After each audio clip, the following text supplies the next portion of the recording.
Hey, if you're here for a quick fire review roundup of everything that I read this month, then you might also be interested in the fact that I edit books. This is something that I don't advertise enough, but I love doing it and I'm really, really good at it. So if you're an author with a complete manuscript or one that is currently in progress, you can send that manuscript to me to get it copy edited and polished before either self-publishing it or sending it off to an agent, whatever you prefer. Since launching my editing services earlier this year, I have edited a handful of fantastic novels as well as a few novellas and short stories. It is such satisfying work, and here are some of the kind things that my clients have said about my service. If you're a writer looking for an editor, there is a link in the description to my editing services where you can find more details, as well as a contact form that you can fill out to get in contact with me. See, I don't just talk about books, write about books, and write books, I also edit books. I live and breathe books, and I want to help you make your book perfect. Okay, here's everything that I read in October, starting with the book that impressed and enveloped me the most. This is My Darling Dreadful Thing by Johanna van Veen. I just finished this recently and I will be doing a full video on it because this book is my new obsession. I love this book so much. This is a wonderfully tense and dramatic work of gothic sapphic fiction from an incredible new voice in queer Dutch fiction. Johanna van Veen is a Dutch author who wrote this in English. And this novel isn't just modern gothic. It truly embodies the spirit of classic gothic fiction. It is a tale of dark and obsessive people, of terrifying and strange behaviors, and it is brilliantly, intensely queer. It tells the story of a young woman who has only just left girlhood. Her name is Roos Beckman, and she works for her mother, who is an abusive charlatan who conducts seances for gullible people.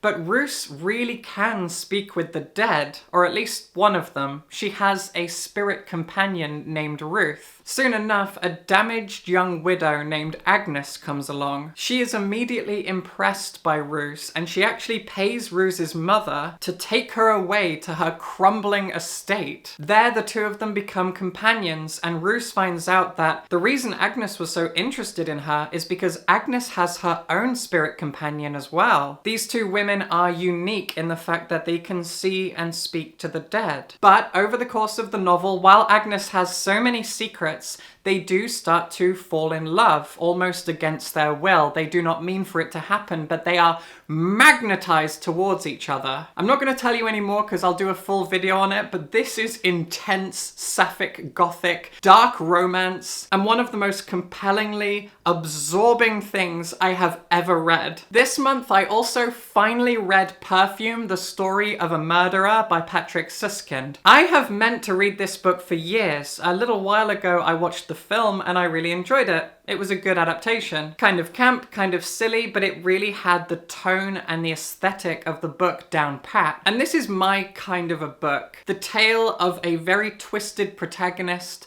a work of historical fiction, a book that is carried forward so much on the merit of its aesthetics. This is a story that is so dark and twisted, but addictive because of its prose. This thing is so poetically written, and I've seen people talk online about the strange quality that this book has, that it is both boring and enthralling. There are so many long stretches where nothing happens, but the writing is still so gorgeous you don't mind, and then when things do happen, they really happen. This is a dark and twisted tale. It feels sometimes like a modern fairy tale for adults. It opens with such an iconic opening line, and I found myself so drawn into this world and our protagonist. A young man who basically slides out of his mother while she's working at a fish market in Paris, who in his adolescence finds out that he has a very sensitive, almost magical nose. And that nose leads him on a very strange journey. If you've never read Perfume, it is quite the experience. And I loved every single moment that I spent with it. A book that I reread this October was The Haunting of Hill House by Shirley Jackson because Halloween. This book also has one of the greatest opening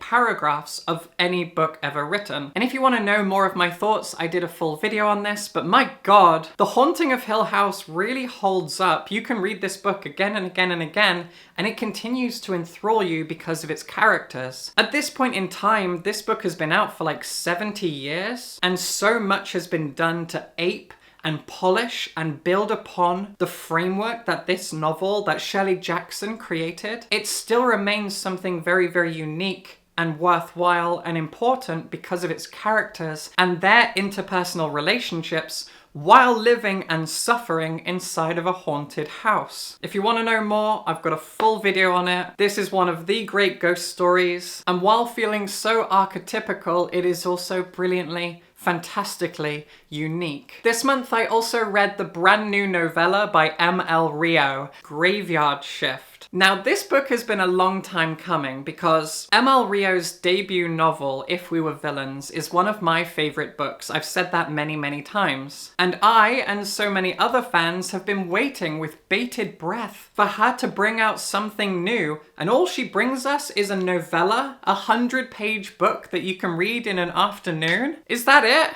Yeah, and it's really, really good. I had so much fun with this. I sat on my sofa at like 2 p.m. and I'd read it by 4 p.m. It was like watching a film. I curled up, I read it, I got lost in its story, and it was everything I could have wanted. In spite of its length, in spite of how long we have waited, it was still an M.L. Rio story. It follows a small group of people who all live and work near a university. On the edge of the university is a disused graveyard, an ancient piece of land. And these people have nothing in common except for the fact that over time, they have all ritually started taking smoke breaks in this graveyard. They're all different ages, they have different jobs, whatever, but they all like to take smoke breaks in this graveyard at night because they are all up at night for various reasons. And one night, while they're there, and they all bring their own burdens and their own lives to this story, they notice a fresh grave has been dug. They are able to find the person who did it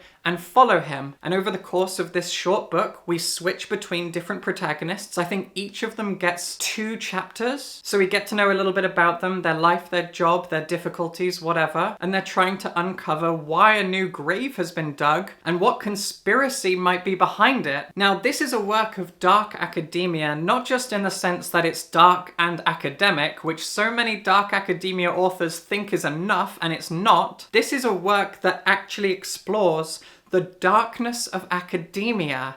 That's the point of dark academia, to look at academics and their behaviors and their setting, their world, and explore the darkness of it. And this book does that so well. Unlike the next book I'm going to talk about. A Dark and Drowning Tide by Alison Saft is one of the worst things I've read in many, many years. I hate this book so completely. To start off with, like I just said, this book seems to think that it's dark academia, but it isn't. Not at all. It's a book about academics, and it is marketed as having dark vibes that aren't there, and Saft thinks that's enough, I guess? It's not. It's pathetic. I did a whole video about this book. That video did really, really well. But my intense hatred for this thing cannot go overstated. It's marketed as something sapphic, but in actual fact, it's just an enemies to lovers story where only one of them hates the other and the other seems confused by it the whole time. And you know, eventually they're gonna fall in love or kiss or something. It almost feels like queerbaiting. The world is empty and we are only told through exposition who suffers and who is well off. You get the impression that this entire world is populated by about 10 people, one of whom is the king and 6 others are nobles, and then we've got like one girl who's really repressed and oppressed and really sad and blah blah blah. Spare me. This book is a tragedy. And while I'm feeling angry, why don't we talk about the other terrible book I read this month, House of Leaves. This is a legendary work of fiction that so many internet fanboys go completely nuts over. It has a colossal cult following, and I hated every single moment I spent with it, as you might have seen in my previous video. House of Leaves is a pretentious heap of nothing. Now, that is pretty much the opinion of everyone who doesn't like it. People who don't like this book call it a pretentious waste of time, and I'm on their side. People who love this book and obsess over it say that the other group just don't get it, we're all stupid, we don't understand the genius of it, and so many of those people are men who read this book in order to feel clever and superior to everyone else. That's the vibe I get when I trawl the internet looking for opinions about this book. You either get it or you don't. If you get it, you're really clever, and if you don't, you're an idiot. I'm an idiot who hates this book. A brand new book that this idiot absolutely adored this month, however, is The Impusium by Olga Tokarczuk. Olga Tokarczuk is a Nobel Prize winning genius Polish author, and this brand new novel of hers was translated by Antonia Lloyd-Jones, who has translated maybe half of her books at this point, and they are an amazing writer-translator pair. Olga Tokarczuk is a phenomenon, and this is a work of historical horror, a story that basically has no women in it, and yet is clearly a feminist tale. It follows a young Polish man who has shipped himself off to a health resort in the mountains of Austria because he's suffering with tuberculosis. And while he's there, strange things start to happen. The men who are being treated are being given a strange kind of alcoholic beverage that twists their minds like a drug. And also, early on in the story, a woman dies. And the men sit around talking about women and how women are inferior beings. And there is so much else going on. It's a real slow burn. It is anger-inducing because of the way that these men talk, but the way everything steadily just spills out like a gentle landslide is hypnotic. And the fact that it is so obviously narrated by a uniquely feminine voice who seems to know more than she should about what's happening, it is strangely electric. I love this thing. A book that I should have read years ago but only just got to is Dolores Clayborn by Stephen King. One of those Stephen King books that is pretty famous but also a little bit underrated. A lot of people never get to it, even though it was made into a film. That film is starring Kathy Bates, and I did a video comparing the book and the film that a lot of people didn't watch. Anytime I talk about a film in a video, it never goes very well, even though I really enjoyed doing film criticism. So if that sounds interesting to you, go watch the video. I was really proud of how it came out, and I talk a lot about the book and how it compares to the film and how the film changed things, but actually for the better. Kathy Bates is one of my heroes. I love her so much. And I think this is a fantastically unique work within Stephen King's library. And when you read it and then watch the film, it is so curious how these two things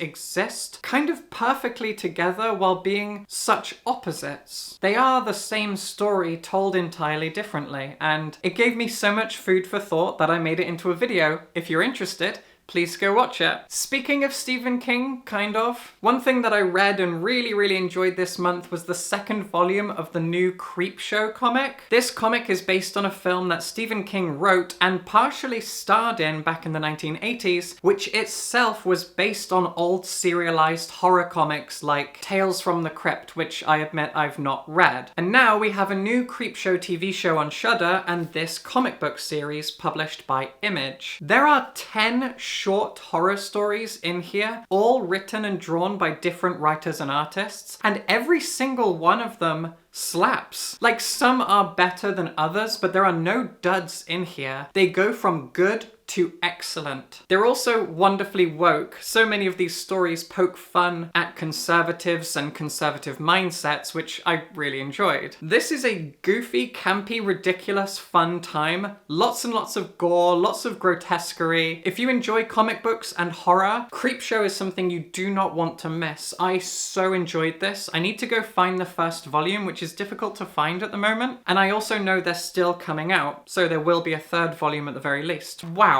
What a fun time. Another comic book that I read and really enjoyed at the very end of this month was Deceased, which is such a good name for a comic. This is a DC comic about a zombie apocalypse, kind of. Deceased.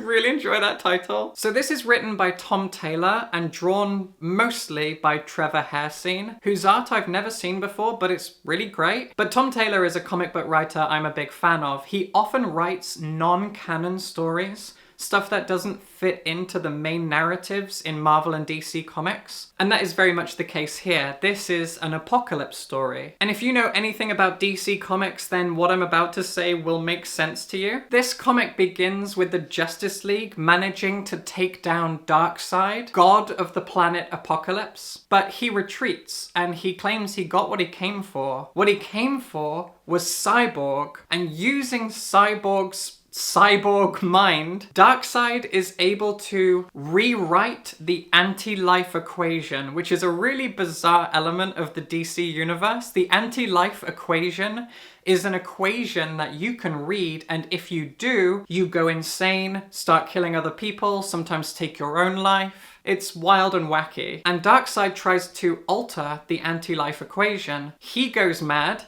He jumps into the core of his planet and blows it up, and Cyborg ends up escaping back to Earth, immediately hooking up to the internet and spreading the anti-life equation across the entire planet. Millions upon millions of people immediately read the anti-life equation on their phones, etc., go mad, tear at each other like ravenous zombies, and this virus spreads so quickly. Batman is taken out really early on, which surprised me, and that was a lot of fun. That's not really a spoiler, he's dead on the cover. And we follow the rest of the heroes as they maybe die, maybe survive, and try to rescue what's left of the planet. It is such a fun story. Another book that I reread this month was Gideon the Ninth by Tamsin Muir, a book that I absolutely adore. Like, it is a dark and gothic work of campy science fantasy. It is pretty much everything that I love in fiction all wrapped up together. It's funny, it's brilliantly well paced, it is a blend of sci-fi and fantasy, and it is a darkly gothic tale about necromancy. Everything I love is in this book. But I didn't really enjoy rereading it, and that's because I didn't actually reread this copy. I listened